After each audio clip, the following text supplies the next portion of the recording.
ഇന്നലെ ഒരു ആളിൻ്റെ അടുത്ത് ചോദിച്ചൊരു ചോദ്യമാണ് ഈ കുണ്ടലിനി ശക്തി ഉണരുന്ന സമയത്ത് അമിതമായ സെക്ഷൽ തോട്ട്സ് വരുമോ എന്നുള്ളത്.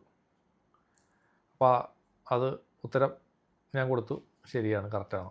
കാരണം കുണ്ടലിനി അവിടെ നിന്ന് നമ്മൾ മുകളിലോട്ട് ഉയർന്നു വരുന്ന സമയത്ത് ഇതുപോലെ 2-3 ചക്രകളിലോട്ടൊക്കെ വരുന്ന സമയത്ത് ഇതേപോലെ സെക്ഷൽ തോട്ട്സ് കൂടാനുള്ള സാധ്യതയുണ്ട്. അമിതമായ ഒരു സെക്സിനോടുള്ള താല്പര്യം ചില സമയങ്ങളിലുണ്ടാവും. അപ്പോൾ അത് ഒരു പരീക്ഷണഘട്ടം തന്നെയാണെന്ന് വേണമെങ്കിൽ പറയാം. അത് കടക്കുക എന്നുള്ളത് വളരെ ചലഞ്ചിങ് ആയിട്ടുള്ളൊരു കാര്യമാണ്. അതിൽ വീഴാതെ നമ്മളതിൽ കൂടി സ്മൂത്തായിട്ട് കടന്നു പോകണം.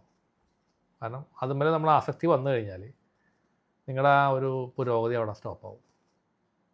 പിന്നെ കുണ്ടലിനിയുടെ മുകളിലോട്ടുള്ള ആ ഒരു ഉയർച്ച അവിടെ നിൽക്കും.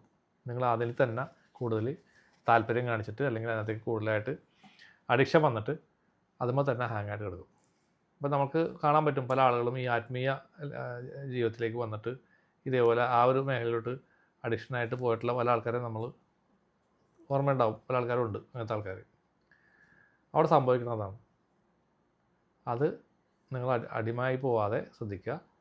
പക്ഷെ അതവിടെ നിന്ന് അവർ ഇത് മുകളിലോട്ട് ഉയർന്ന് വന്നു കഴിഞ്ഞാൽ, ഹയർ ചക്രാസിലോട്ട് ഉയർന്നു വന്നു കഴിഞ്ഞാൽ പിന്നെ നമുക്ക് പ്രോബ്ലം ഇല്ല. പിന്നെ അത് റൈസ് ചെയ്ത് ക്രൗണിലേക്ക് എത്തിക്കഴിഞ്ഞാൽ പിന്നെ നമ്മൾ ബാലൻസ്ഡ് ആയിട്ടുള്ളൊരവസ്ഥയിലേക്ക് എത്തുന്നു, ഗ്രൗണ്ടഡ് ആയിട്ടുള്ളൊരവസ്ഥയിലേക്ക് എത്തുന്നു. പിന്നെ ശാന്തി, സമാധാനമാണ് നമുക്ക്, ലവ് ആൻഡ് ഹാപ്പിനെസ്. അത് നിങ്ങൾക്ക് ഫീൽ ചെയ്യാൻ പറ്റും. കുറേ കഴിയുമ്പോൾ ആ ഒരു ചേഞ്ച് നമ്മുടെ ഉള്ളിലോട്ട് കടന്നു വന്നു കഴിയുമ്പോൾ നമ്മൾ വളരെ ഗ്രൗണ്ടഡ് ആയിട്ട് മാറുന്ന കാണാൻ പറ്റും.